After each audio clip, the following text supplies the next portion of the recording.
Hi hello வணக்கங்க. நான் இன்றைக்கி வெண்டைக்காய் பொரியல் செய்ய போகிறேன். இப்போ கடாய் அடுப்பில் வச்சுருவோம். கடாய் சூடானதை எண்ணெய் ஊற்றிடுவோம். எண்ணெய் ஒரு 2 கரண்டி. எண்ணெய் சூடாகட்டும். கடுகு உளுந்து போட்டுருவோம். கடுகு உளுந்து செவந்துரட்டும்.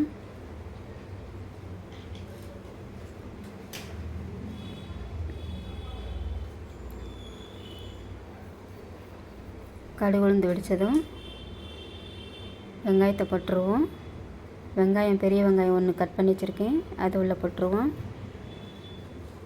நல்லா செவந்து வர வரையும் வதக்குவோம். நல்லா வதங்கணும்.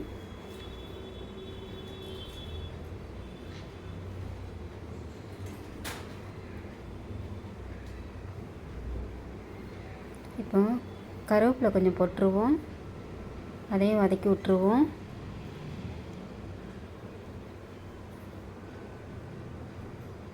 பச்சை மிளகாய் 2 பச்சை மிளகாய் காரத்துக்கு ஏற்ற மாதிரி கட் பண்ணி வச்சுருக்கேன் குட்டி குட்டியாக.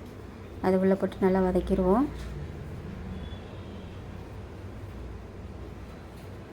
இப்போ கட் பண்ணி வச்சுருக்க வெண்டைக்காய் குட்டி குட்டியாக கட் பண்ணி வச்சுருக்கேன், அதையும் உள்ளே தட்டிடுவோம். நான் ஈரப்பதத்தோடு தான் போட்டு கிளறுதேன். நான் காயம் வைக்கல, அப்படியே தான் கட் பண்ணி செய்கிறேன். ஒரு 5 நிமிஷம் நல்லா கிளறி விடுவோம். ஒரு 5 நிமிஷம் ஓப்பன்லேயே வச்சு நல்லா வதக்கி விடணும். வதக்கி விட்டுட்டே இருக்கணும்.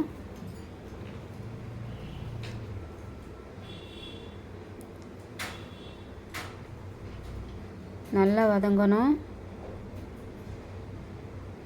எந்த அளவுக்கு வதக்குறோமோ அந்த அளவுக்கு அந்த பிசுபிசுப்பு தன்மை சரியாயிடும்.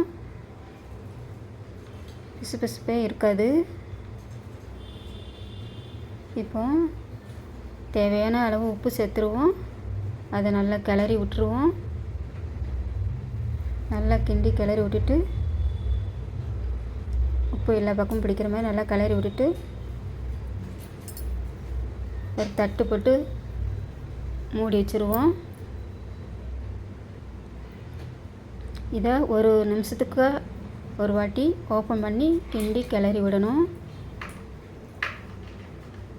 இது 2-3 வாட்டி இப்படி செய்யணும்.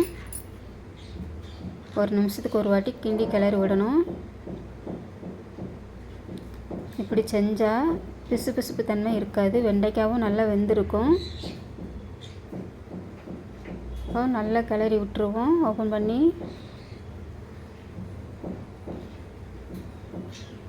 இப்போ வெண்டைக்காய் வெந்துடுச்சு. அரைச்சி வச்ச தேங்காய் துருவில் உள்ள தட்டி கிளறி விட்டுருவோம். அடுப்பை ஸ்பீடாக வச்சு கிளறி விடணும்.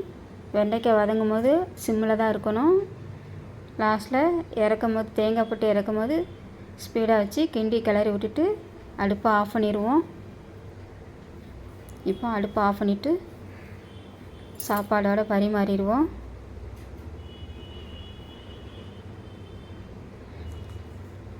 நீங்களும் செஞ்சு பாருங்கள், டேஸ்டியாக இருக்கும்.